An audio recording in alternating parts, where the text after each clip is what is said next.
unpacking the Senzo Mchunu's controversial family business dealings.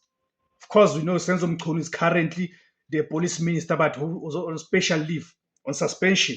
So his family dealings, today we're unpacking that and how he's been using or allegedly been using his influence within government to enrich himself and his family, right?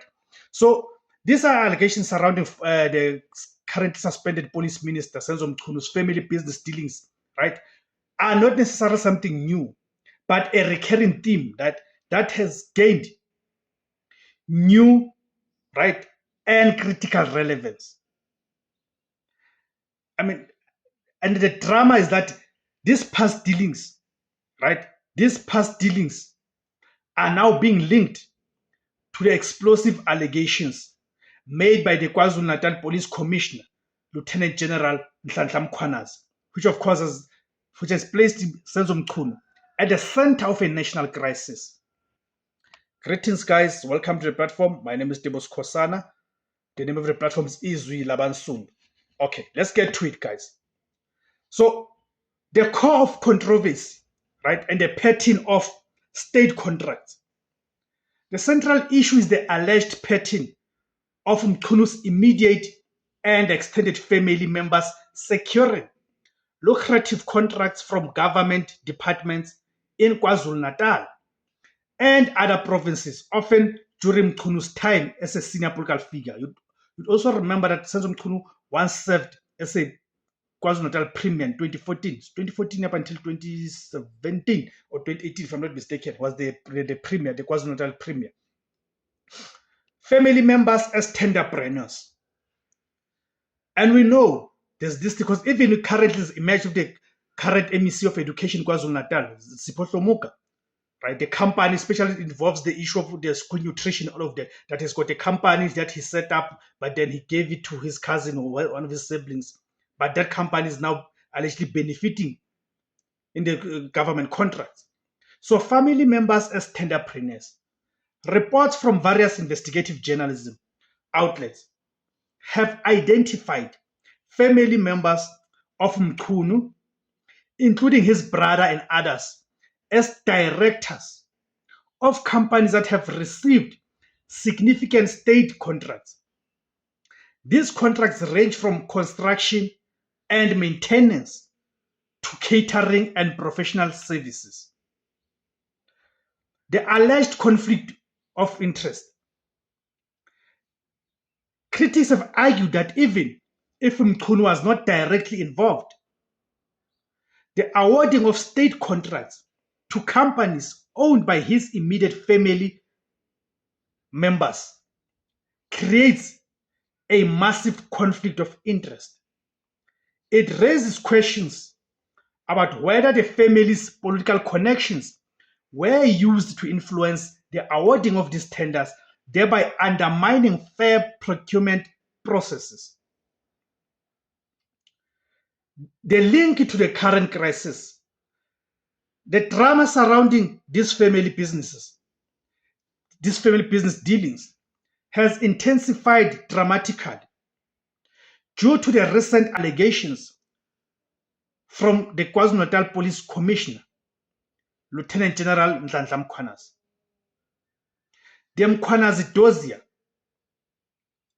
Mkhwanazi's allegations are centered on a criminal syndicate that has infiltrated the police service to influence tenders and investigations. A key part of his claims is that this syndicate used a go-between, a political associate of Mchunu, to influence a 360 million rands SAPS medical service tender that was later cancelled.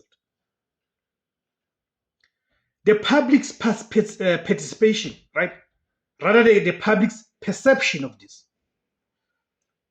While Senzo Mchunu has denied any direct involvement in the alleged syndicate, the public perception is that this is not an isolated incident. The allegations from Mkhwanazi have cast a new and dark light on the long-standing questions about Mchunu's family business dealings. Where there is smoke, there is fire argument. To the public, the link between a family with a history of receiving state contracts and a new allegation of tender interference is not a coincidence. It is viewed as a continuation of a pattern where Mchunu, as a powerful public figure, failed to separate his public duties from his family's financial interest. And we know that this is not just a failure, but it's a deliberate act by most of these ANC people.